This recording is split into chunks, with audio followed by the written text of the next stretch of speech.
નમસ્કાર ગુજરાત હવામાન સમાચારની અંદર ફરી એક વખત આપનું હાર્દિક સ્વાગત છે। ગુજરાત રાજ્ય ઉપર વરસાદની જે સિસ્ટમ હતી એ મિત્રો 2 થી 3 દિવસ માટેની સિસ્ટમ હવે પૂર્ણ થવા જઈ રહી છે। આ સિસ્ટમ અત્યારે કચ્છથી મિત્રો પાકિસ્તાન તરફ પહોંચી ગઈ છે અને ડીપ ડિપ્રેશન વાળી સિસ્ટમ જે બની હતી એના કારણે ગુજરાતના કચ્છ લાગુના વિસ્તારની અંદર ભારેથી અતિ ભારે વરસાદ પડ્યો છે। પરંતુ હવે મિત્રો અંબાલાલ પટેલ અને પરેશભાઈ ગોસ્વામીએ આગાહી કરી છે 2 થી 5 દિવસ માટે ગુજરાતમાં કોઈ પણ પ્રકારની સિસ્ટમ છે એક્ટિવ નથી। હવે મિત્રો લાંબી વરાપ છે નીકળી હોય એવું માનવામાં આવી રહ્યું છે, કારણ કે 10 સપ્ટેમ્બરથી લઈને 15 તારીખ સુધી 15 સપ્ટેમ્બર સુધી છે ગુજરાત રાજ્યમાં વરસાદ જોવા નહીં મળે। તો સાથે સાથે ગુજરાતમાં હજી પણ ભારે વરસાદની આગાહી છે અમુક જિલ્લાઓની અંદર કરવામાં આવી રહી છે। કયા કયા જિલ્લાઓની અંદર વરસાદ પડશે, સાથે ગુજરાત રાજ્યમાં મિત્રો હવામાન વિભાગ દ્વારા પણ આગાહી કરવામાં આવી છે। એ પ્રમાણે એક નવો રાઉન્ડ છે એ 16 સપ્ટેમ્બરથી શરૂ થશે અને મિત્રો 16 તારીખથી જે વરસાદનો રાઉન્ડ શરૂ થશે એ પહેલાં પરેશભાઈ એ કહ્યું છે, એટલે પાક્કું કે ગુજરાત ઉપર હવે પછીનો જે વરસાદનો રાઉન્ડ આવશે એ માત્ર ને માત્ર આંશિક વરસાદ પડશે, સાર્વત્રિક વરસાદ નહીં પડે। અમુક જિલ્લાઓની અંદર છે એ 2 થી 5% સુધીનો વરસાદ પડશે, તો અમુક જિલ્લાઓની અંદર મિત્રો 15% સુધીનો વરસાદ પડશે। બાકી ગુજરાત રાજ્ય ઉપર અત્યારના જે મોડેલ પ્રમાણે માહિતી મળી રહી છે, આગાહી મળી રહી છે, એ તમને આજના વિડીયોની અંદર જણાવીશું। અત્યારે મિત્રો તમે લાઈવ સેટેલાઇટ ઇમેજ જોઈ શકો છો। આ લાઈવ સેટેલાઇટ ઇમેજમાં તમને સ્પષ્ટ દેખાતું હશે કે ગુજરાત રાજ્ય ઉપર અત્યારે એક પણ વરસાદની સિસ્ટમ છે એ બની નથી। હવે મિત્રો જે આગાહીઓ કરવામાં આવી રહી છે એ લગભગ તો ગુજરાતના અરબ સાગરના દરિયાકાંઠામાંથી સિસ્ટમો આવે કે પછી બંગાળની ખાડીમાંથી સિસ્ટમો આવે એના ઉપર આધાર રહેશે। પરંતુ અત્યારે જે માહિતી મળી રહી છે એ માહિતી પ્રમાણે તમને દર્શાવી દઈએ, બંગાળની ખાડીની અંદર એક લો પ્રેશર સિસ્ટમ બની રહી છે। આ લો પ્રેશર સિસ્ટમ છે હજી મિત્રો બંગાળના જે ખાડી છે, બંગાળાની ખાડી, એમાં વિશાખાપટ્ટનમ, ભુવનેશ્વરમ, વિજયવાડા આ જે વિસ્તારો છે, જે આપણે પૂર્વ ભારતના ભાગ કહીએ અથવા તો દક્ષિણી પૂર્વ ભારતના જે ભાગ છે એ ભાગની અંદર એક સિસ્ટમ બની શકે છે। આ સિસ્ટમ અને બીજી એક સિસ્ટમ છે એ અત્યારે ભારતના ઉત્તર પૂર્વીય ભારતના ભાગો ઉપર બની રહી છે। આ બે સિસ્ટમના કારણે હજી પણ વરસાદનો રાઉન્ડ છે ગુજરાત ઉપર 15 સપ્ટેમ્બર પછી જોવા મળશે। એની એક લેટેસ્ટ આગાહી છે એ જાહેર થઈ ગઈ છે।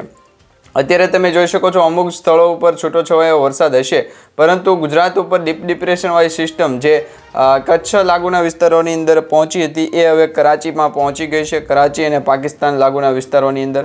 તો એ અસર હવે મિત્રો સિસ્ટમનો યુટર્ન પણ નથી થવાનો। તમે ઘણી વખત સાંભળ્યું છે, ઘણા બધા સોશિયલ મીડિયા પ્લેટફોર્મ ઉપર તમને એ પ્રકારની માહિતી મળી રહી છે કે અહીંયા જે કચ્છ લાગુના વિસ્તારની અંદર સિસ્ટમ બની હતી એ સિસ્ટમનો હવે યુટર્ન થશે, એવું નથી મિત્રો। આ સિસ્ટમ અહીંથી છે એ પાકિસ્તાન અને કરાચી સુધી જે છે એ પહોંચી ગઈ છે। હવે આ સિસ્ટમ ગુજરાત તરફ આવશે નહીં। હા મિત્રો, સિસ્ટમ એક ગુજરાત તરફ આવશે, પરંતુ એને હજી 4 થી 5 દિવસની સમય લાગશે। અહીંયા તમે જોઈ શકો છો વિવિધ મોડેલોના ભાગરૂપે કે 11 તારીખના રોજ મધ્ય ભારતમાં ફરી વખત વરસાદનો નાનો એવો રાઉન્ડ જોવા મળશે, મિની રાઉન્ડ આપણે જેને કહેશું। ગુજરાતમાં પણ 2 દિવસ સુધી હજી અમુક સ્થળો ઉપર વરસાદનું જે છે એ જોર જોવા મળી રહ્યું છે। પરંતુ તમને જે બતાવવાની છે સિસ્ટમ, એ સિસ્ટમ અત્યારે મિત્રો મધ્ય ભારત અને કચ્છ લાગુના વિસ્તારથી ખૂબ દૂર, દક્ષિણ ગુજરાતથી પણ ખૂબ દૂર, આપણે મુંબઈ મહારાષ્ટ્ર બોર્ડર લાગુના વિસ્તારો છે ત્યાંથી પણ દૂર આવેલી જે કોલ્હાપુર છે, તેમજ સોલાપુર છે અને રત્નાગીરી છે, આજના જે વિસ્તારો છે એ વિસ્તારોની અંદર એક સિસ્ટમ બનવા જઈ રહી છે અને એ પણ 14 તારીખના રોજ બનશે। 15-16 તારીખ સુધી છે ગુજરાત રાજ્ય સુધી પહોંચે એવી આગાહી કરવામાં આવી છે, પરંતુ એના વિશેની તમને અત્યારે પ્રોપર માહિતી જણાવી દઈએ। તો અત્યારે તમે લાઈવ જોઈ શકો છો 14 તારીખના રોજ આ સિસ્ટમ બેંગ્લોર, બેંગલવી, મદુરાઈના વિસ્તારોથી આગળ વધીને મુંબઈના દરિયાકાંઠા સુધી પહોંચે। ત્યાર પછી આ સિસ્ટમનો ઘેરાવો છે એ દક્ષિણ ગુજરાત તરફ આગળ આવતો જોવા મળી રહ્યો છે। અહીંયા તમે જોઈ શકો છો દક્ષિણ ગુજરાતના 4 થી 5 એવા જિલ્લાઓ છે કે ત્યાં રેડ એલર્ટ છે એ 14 તારીખના રોજ દર્શાવવામાં આવશે। હવે મિત્રો આમ જોવા જઈએ તો નવરાત્રિના તહેવાર નિમિત્તે પણ ગુજરાતમાં વરસાદનું જોર છે એ વધતું જોવા મળશે, પરંતુ એ પહેલાં અમુક જિલ્લાઓની અંદર વરસાદની જે આગાહી દર્શાવવામાં આવી રહી છે એ પહેલાં તમને દર્શાવી દઈએ તો કચ્છ લાગુના વિસ્તારોની અંદર જે વરસાદનું જે વધારે પડતું અત્યારે અપડેટ મળી રહી છે, વધારે પડતી જે આગાહી મળી રહી છે, તો એ કચ્છ લાગુના વિસ્તારની અંદર વધારે પડતી જે સિસ્ટમો બની છે એ વરસાદનું જોરને વધારશે। 2 દિવસ પહેલાં વાતાવરણ તો પલટાણું છે। અત્યારે મિત્રો વરાપ નીકળી છે, 2 થી 4 દિવસની વરાપની આગાહી છે। હજી પણ આ વરાપની આગાહીના દિવસોમાં વધારો થઈ શકે, કારણ કે આ સિસ્ટમને ગુજરાત તરફ પહોંચતા લગભગ 5 દિવસનો સમય લાગી શકે છે। અહીંયા તમે સ્ક્રીન ઉપર જોઈ શકો છો એ પ્રમાણે સિસ્ટમ પહેલાં છે મુંબઈ સુધી પહોંચશે, મુંબઈના દરિયામાં પહોંચશે, ત્યાર પછી એ ગુજરાત અને મુંબઈના બોર્ડર લાગુના વિસ્તારો જે છે એ ત્યાં સુધી પહોંચે। તે પછી દક્ષિણ ગુજરાતમાં આવશે અને દક્ષિણ ગુજરાતના સુરત છે, વલસાડ છે, વાપી, સેલવાસ છે, તેમજ દમણ અને દાદરાનગર હવેલી છે, તાપી છે, ડાંગ છે, આટલા જે વિસ્તારો છે એની અંદર વરસાદનું પ્રમાણ જોવા મળશે। એ પછી આ સિસ્ટમ છે એ ગુજરાતના બીજા ભાગ તરફ પહોંચતી જોવા મળશે, પરંતુ ત્યાં સુધીમાં આ સિસ્ટમ લગભગ નિષ્ક્રિય થઈ છે એવી અત્યારે આગાહી મળી રહી છે। વરસાદનું જોર અત્યારે સાવ ગુજરાતમાં ઘટી ગયું છે, તો એ પ્રકારની અત્યારે તમે માહિતી જોઈ શકો છો। લેટેસ્ટ અપડેટ તો બીજી એક તમને જણાવી દઈએ, અપર એર સાયક્લોનિક સર્ક્યુલેશનની સિસ્ટમ મિત્રો ઉત્તર ભારતમાં બની રહી છે, જે આપણે જમ્મુ કાશ્મીર, શ્રીનગર અને લેહ લદ્દાખ છે એ વિસ્તારોની અંદર જે અપર એર સાયક્લોનિક સર્ક્યુલેશનની સિસ્ટમ બની રહી છે, મનાલી છે, છત્તીસગઢ છે, દિલ્હી સુધીના વિસ્તારોની અંદર, તો 18 થી 20 તારીખના રોજ છે એ દિલ્હી સુધીમાં વરસાદ પહોંચી શકે છે। હવે એ સિસ્ટમ જો નીચેના તરફ આવશે, એટલે કે મધ્ય ભારત તરફ આવશે, તો આ સિસ્ટમનો ઘેરાવો છે એના ઉપર આધાર રહેશે કે એ સિસ્ટમનો ઘેરાવો કેટલો છે। આ સિસ્ટમ છે એ મધ્ય ભારત તરફ આગળ આવે તો એ ગુજરાત તરફ જશે કે પછી બાંગ્લાદેશ તરફ જશે, એટલે કે નેપાળ, બાંગ્લાદેશ જે ઉત્તર પૂર્વીય ભારતના ભાગ છે એ તરફ જશે, એના વિશેની આગાહી આપણે આવનારા સમયની અંદર મેળવશું।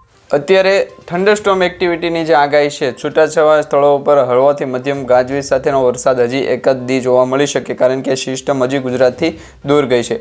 ડીપ ડિપ્રેશનવાળી સિસ્ટમ જો ગુજરાતની નજીક હોત તો કચ્છ, બનાસકાંઠા, પાટણ અને સુરેન્દ્રનગર, મોરબી આ 5 જિલ્લાઓની અંદર વરસાદ છે ભૂકા બોલાવત, પરંતુ આ સિસ્ટમ છે હવે ગુજરાતથી દૂર વહી ગઈ છે, એટલે કે કરાચી, પાકિસ્તાન તરફ પહોંચી ગઈ, એટલે આ જિલ્લાઓની અંદર વરસાદની નહીવત જેવી આગાહી છે એ થઈ ગઈ છે।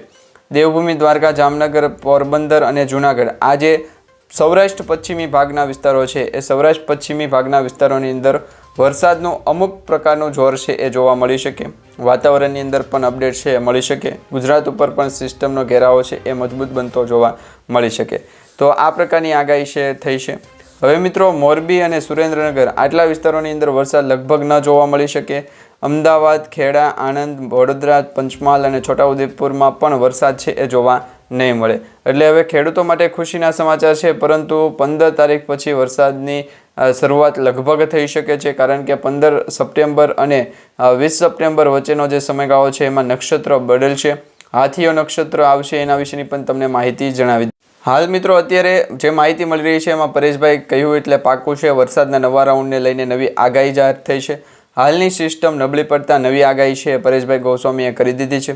હજી મિત્રો ચોમાસું સંપૂર્ણ પૂર્ણ થયું નથી, જેની દરેક મિત્રોએ ખાસ નોંધ લેવી। હજુ તો મિત્રો 15 થી 20 સપ્ટેમ્બર વચ્ચે એક વરસાદનો રાઉન્ડ આવશે, જે વરસાદનો રાઉન્ડ સાર્વત્રિક નહીં હોય અને ગુજરાતના 40 થી 50% વિસ્તારોને એ વરસાદનો લાભ મળશે। કયા કયા વિસ્તારોને આ વરસાદનો લાભ મળશે એ મિત્રો આપણે આવતીકાલના વિડીયોની અંદર જોશું, પરંતુ અત્યારે આવનારા 2 થી 5 દિવસ હમણાં કોઈ પણ પ્રકારની આગાહી નથી, કારણ કે ગુજરાત રાજ્યનો મેપ તમે જોઈ શકો છો। આઈએમડી ડિપાર્ટમેન્ટ દ્વારા પણ જે મેપ જાહેર કરવામાં આવ્યો છે એ મેપ સાવ કોરો છે, એટલે કે એમાં વરસાદ છે નહીવત જેવો જોવા મળી રહ્યો છે। આ વરસાદની સ્થિતિ હજી પણ મજબૂત થઈ અને આગળ વધી શકે, કારણ કે ચોમાસાની સ્થિતિ છે એ ગુજરાતના દરિયાકાંઠાના વિસ્તારોથી આગળ આવી મધ્ય પૂર્વના ભાગ સુધી પહોંચે તો એ પહેલાં સૌરાષ્ટ્ર અને અરબ સાગરના દરિયાકાંઠાના જે વિસ્તારો છે એમાં કરંટ જોવા મળે, તો એ કરંટની સ્થિતિ અત્યારે છે એ નહીવત જેવી જોવા મળી રહી છે। અને મિત્રો આજે આ સિસ્ટમનો યુટર્ન થઈ જશે, એટલે કે આ સિસ્ટમ જે કચ્છ લાગુના વિસ્તારોની અંદર છે ત્યાંથી મિત્રો કરાચી અને પાકિસ્તાનથી ઓમાન તરફ છે એ સિસ્ટમ જશે, એટલે કે અરબી સમુદ્રની અંદર આ સિસ્ટમ છે એ સમાઈ જશે। 9 તારીખના રાત્રિ દરમિયાન રાત્રિના 10 વાગ્યા સુધીની આગાહી હતી। હવે 10 અને 11 તારીખની આપણે આગાહી જોઈએ તો 10 અને 11 તારીખ વચ્ચે છે એ પીળા રંગની લાઇન વચ્ચે હળવોથી મધ્યમ ઝાપટા સ્વરૂપે વરસાદ છે એ જોવા મળશે, એટલે કે કચ્છ લાગુના વિસ્તાર છે, દ્વારકા છે, દેવભૂમિ દ્વારકા છે, બેટ દ્વારકા છે, સાથે સાથે મિત્રો સૌરાષ્ટ્રના પશ્ચિમી ભાગ છે, જેમાં પોરબંદર, જૂનાગઢના વિસ્તારો છે, મોરબી, સુરેન્દ્રનગરના વિસ્તારો છે, બનાસકાંઠાના વિસ્તારો છે, એ વિસ્તારોની અંદર હળવો વરસાદ અથવા તો મધ્યમ પ્રકારના ઝાપટા પડવાની સંભાવના છે એ દર્શાવવામાં આવી રહી છે। બાકીના જે જિલ્લાઓ છે જેમાં બનાસકાંઠા, સાબરકાંઠા, મહેસાણા, અમદાવાદ, ગાંધીનગર તેમજ અમરેલી, ભાવનગર, સુરેન્દ્રનગર, સુરત, વલસાડ, દમણ અને દાદરાનગર હવેલી આ જે વિસ્તારો છે એ વિસ્તારોની અંદર મિત્રો વરસાદનું પ્રમાણ જોવા મળશે નહીં. વરાપ નીકળી ગઈ છે. તડકાનું પણ અત્યારે છે એ ફૂલ ઝડપથી તડકાની અને ગરમીની આગાહીઓ થઈ ગઈ છે. હવે ગુજરાતમાં વરસાદની આગાહી છે એ 2-5 દિવસ પછી જોવા મળશે. ત્યાં સુધી મિત્રો નવી આપણે માહિતી આપણે સમાચાર સ્વરૂપે જે સમાચાર છે એ પણ મેળવતા રહીશું. હવેથી મિત્રો ડેઇલી દરરોજના તમને સમાચાર આપતા રહીશું. ખાસ કરીને અમારી આ નવી સમાચારની સિરીઝ છે એ પણ તમે જોતા રહેજો. અને મિત્રો આજનો વિડીયો તમને સારો લાગ્યો હોય, માહિતી સારી લાગી હોય તો વિડીયોને લાઇક આપજો, ચેનલને સબસ્ક્રાઈબ કરજો અને તમારા દરેક વોટ્સઅપ ગ્રુપ, ફેસબુક ગ્રુપમાં દરેક મિત્રો સુધી આજનો વિડીયો શેર કરી દેજો.